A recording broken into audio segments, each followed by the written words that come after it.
2025년 한 해도 다사다난했습니다. 대구의 지난 1년은 크고 작은 사건과 함께 변화가 이어진 시간이었습니다. 2025년 한 해의 시간 속에 담긴 대구를 되돌아봤습니다. 김민재 기자입니다. 지난 3월 대구 도심에 있는 군부대의 이전지가 군위로 결정됐습니다. 제2작전사령부와 제5군수지원사령부, 제50 보병사단 등 총 5곳입니다. 당초 계획보다 1년 늦춰진 2031년 완공이 목표입니다. 하지만 3조 5천억 원에 이르는 막대한 이전 비용을 어떻게 마련할지가 관건으로 남았습니다. 여기다 제2작전사령부 후적지는 병원 중심의 종합의료 클러스터로 조성하기로 하자 중구는 도심 공동화 현상이 불보듯 뻔하다며 반발이 일기도 했습니다. 4월 28일 발생한 북구 함지산 산불은 삽시간에 번지면서 산불 대응 3단계까지 발령됐고 불은 나흘간 이어졌습니다. 야간에 투입된 진화 헬기와 특수 진화대 등 소방대원과 자원봉사자들이 큰 역할을 하면서 다행히 별다른 인명피해 없이 진화를 마쳤습니다. 함지산 산불뿐만 아니라 곳곳에서 크고 작은 산불이 이어지자 대구 전 지역의 등산로는 입산이 금지되기도 했습니다. 대구시는 각종 재난 현장에 가장 먼저 투입되는 재난안전기동대를 창설하기에 이르렀습니다.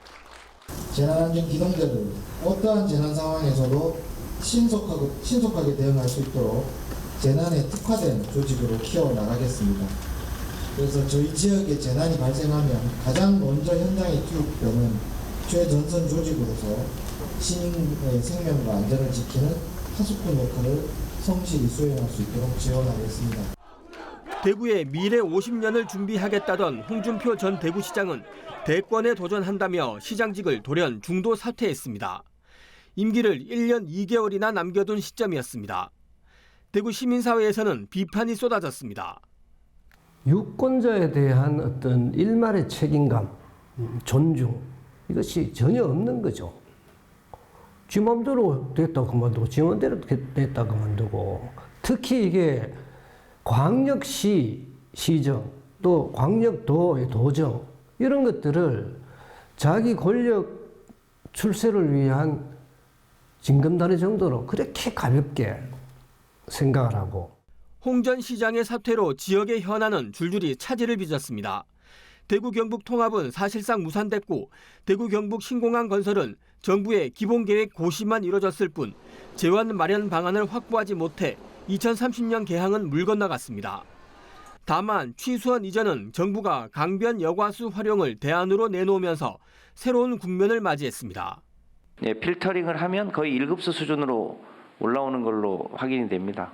그래서 내년에 그 플랜트 시설을 지어서 직접 대구 시민들이 그걸 보고 파일럿 플랜트를 만들어서 시험 시설을 그 실증을 하고 검증을 직접 눈으로 볼 수 있게 한 다음에 본격적으로 2024년 동대구역에 세워진 박정희 동상은 해를 넘긴 2025년에도 계속 논란이 이어졌습니다.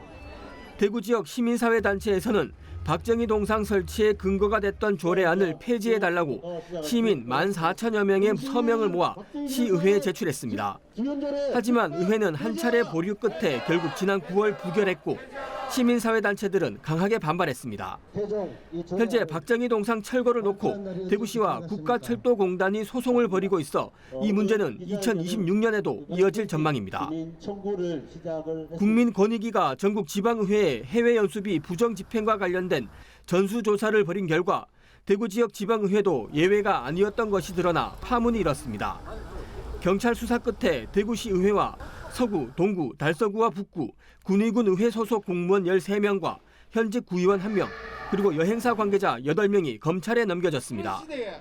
이들은 항공권 비용을 실제 가격보다 부풀려 총 3,800만 원의 손해를 입힌 혐의를 받고 있습니다.